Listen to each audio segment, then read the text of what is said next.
Bonjour, je suis David Chouraki, le fondateur de WingMind. Et je vous parle aujourd'hui de 9 contradictions en entreprise qui font mal et de quelques pistes pour y faire face. Les contradictions en entreprise sont omniprésentes et elles sont exaspérantes pour les équipes. Ces contradictions ont tendance à épuiser les collaborateurs les plus engagés, à créer des comportements contre-productifs, voire toxiques, et à désengager. Elles sont vécues à tous les niveaux de l'entreprise.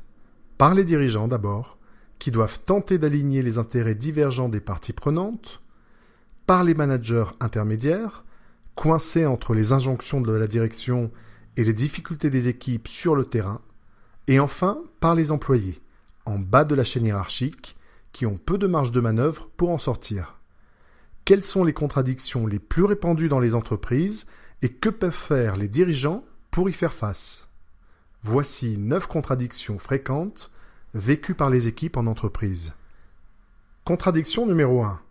Faites ce que vos managers vous disent de faire, même s'ils font le contraire. Comment adhérer à une consigne si celui qui vous la donne ne l'applique pas lui-même? Ce décalage crée un malaise et de la défiance. Et bien souvent, les managers n'en ont même pas conscience. Contradiction numéro 2. Atteignez vos objectifs sans en avoir les moyens. Des objectifs inatteignables sont très frustrants. Les moyens nécessaires peuvent être du temps, des ressources humaines ou matérielles, mais aussi de l'information ou des compétences. Contradiction numéro 3. Jouez collectif, mais vous serez évalué sur vos résultats individuels. Le discours ambiant dans les entreprises est le partage, la collaboration et l'esprit d'équipe. Mais les collaborateurs sont souvent récompensés sur leurs objectifs individuels. Ils ont peu de temps à consacrer à leurs collègues et les moments collectifs de rencontre et d'échange sont peu fréquents. Contradiction numéro 4. Soyez productif, faites vite et beaucoup, mais fournissez un travail d'une qualité irréprochable. Vite et bien. Vouloir le beurre et l'argent du beurre est un leurre. Perfectionnisme et productivité optimale ne vont pas facilement ensemble. Poursuivre les deux en même temps provoque stress et frustration. Contradiction numéro 5. Travaillez sur des projets transverses, mais remplissez également vos missions opérationnelles courantes. Dans des entreprises en transformation et en mouvement, les nouveaux projets engagés par la direction sont nombreux et pas toujours dotés de moyens supplémentaires. Ces nouveaux projets provoquent donc une surcharge de travail pour les équipes qui doivent les mettre en œuvre en plus de leur activité courante. Contradiction numéro 6. Prenez des initiatives, mais faites exactement ce qu'on attend de vous. On promeut parfois dans les entreprises l'autonomie et la prise d'initiative, mais sans que les moyens de cette autonomie ne soient donnés, sans délégation véritable, en contrôlant de très près ce qui est fait et en ayant en réalité des attentes très précises sur le résultat attendu. Contradiction numéro 7. Veillez à votre équilibre vie pro-perso, mais donnez-vous à fond au travail. Pour éviter burn-out et maladie, les collaborateurs sont invités à faire attention à eux et à veiller à leur équilibre, mais sans que leur charge de travail ni les exigences de résultats ne soient revues à la baisse. Contradiction numéro 8. Prenez en compte les besoins de nos clients sans qu'on prenne en compte les vôtres. Le client est roi dans beaucoup d'entreprises. Il est choyé et on cherche toujours à le satisfaire. Et parfois, le décalage est frappant entre l'attention portée aux clients et celle accordée aux employés.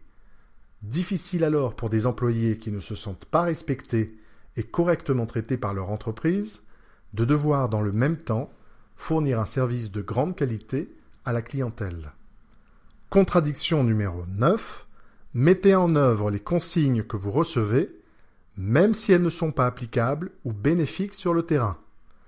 Devoir mettre en œuvre une mesure ou une action qui a été décidée par la hiérarchie et dont on est persuadé qu'elle est mauvaise ou inadaptée peut être très frustrant et créer de la défiance vis-à-vis de la direction.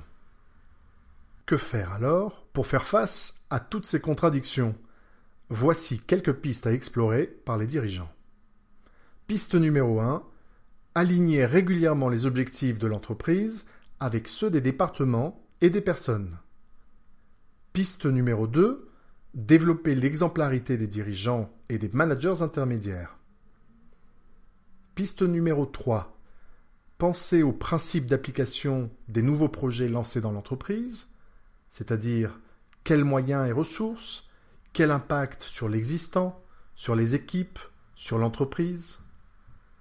Piste numéro 4, faire coacher les dirigeants et les managers pour les aider à prendre du recul et à gérer les contradictions. Piste numéro 5, être à l'écoute des équipes et reconnaître les difficultés qu'elles rencontrent, sans nier les contradictions et la complexité des situations.